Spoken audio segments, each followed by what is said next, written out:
Hey guys, welcome back to Tools and Tech, best of the rest. We'll cover two of them today. We've got the Hypertough 12 volt impact driver in the new form without the red line, and the 12 volt drill. Now, Hypertough did a pretty good job of bringing these things up to a decent offering. A couple caveats with that, of course, one of which being the battery that's packaged from the factory is entirely insufficient. You are going to need either a 4 amp hour or a 6 amp hour battery to really bring these things to life. However, that's not horrible, and as an overall offering, the drill is a much better choice than the old style. They actually still offer the old style, but it's a single speed only, 3/8 chuck made out of plastic. This one's metal, which is by far a better option. The impact driver, on the other hand, it's not a bad deal. It's relatively low. It can only put out about 40, 50 foot-pounds, if I had to imagine. I still haven't actually had a chance to put it on a dyno and see exactly what it can do, but it's one of those things where you throw a 1/4 inch chuck in it and zap out little stuff on the inside of a vehicle, or for guys that are doing trim work maybe. A DIY guy would have no problem with these tools. They can certainly run down any screw up to 3, 4, maybe even 5 inches. I wouldn't try to drive lag bolts with either one of them. But if you need a compact set, something really small that you can stuff in a go bag, I mean, it beats the hell out of a 20 volt when you want something just light and quick.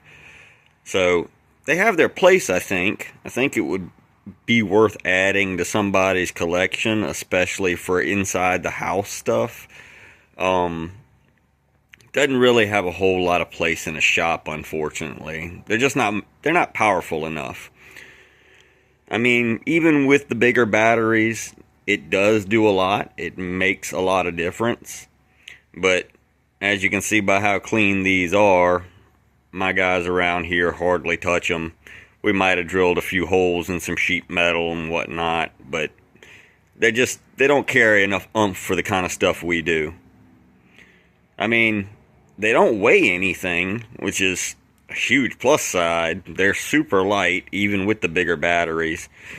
And if you had to have something just to drill holes in, like I said, sheet metal, run down a couple of sheetrock screws. I mean, if you're a carpenter and you're doing just trim work, they'd probably either or be amazing. Unfortunately, on that, I can't really speak from experience. But again, it's not a bad offering. It's decent, I think. I've never stopped one from spinning completely, especially in low gear. It's just, for an automotive field thing, which is kind of what we specialize in, I don't see a whole lot of utility in them.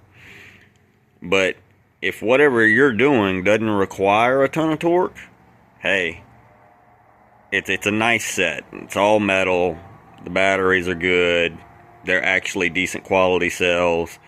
I haven't opened up either one of these, and we'll probably open them up in another video just to let you guys see what the insides look like.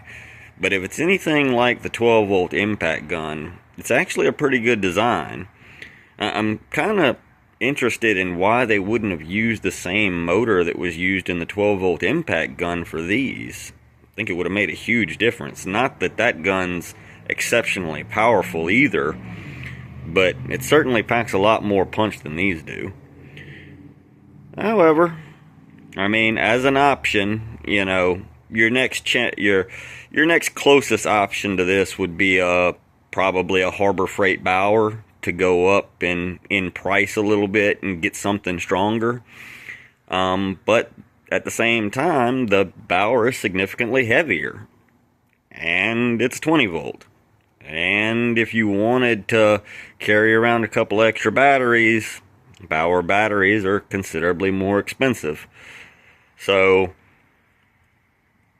for what it is in the price range, I guess I would say it's still kind of a recommend. I mean, really just depends on what you're trying to do with it. As long as the niche that you're looking to use it for kind of matches the criteria, they're not bad tools. I don't see any reason why they would come apart preemptively. I mean, honestly, this set will probably go home with me sooner or later and be my wife's set for around the house. I mean, I can't see anything she would do hanging pictures or fiddling with whatever else she might be fiddling with at home that these things couldn't do. I just don't think they're quite professional quality tools. Not that you would associate Hypertough with professional quality, but I mean, some of their recent offerings we've been running in a professional environment for months now, so kind of hard to say one way or the other. Nonetheless, that's my opinion on both of them. Figured we just kind of group these together because of what they are.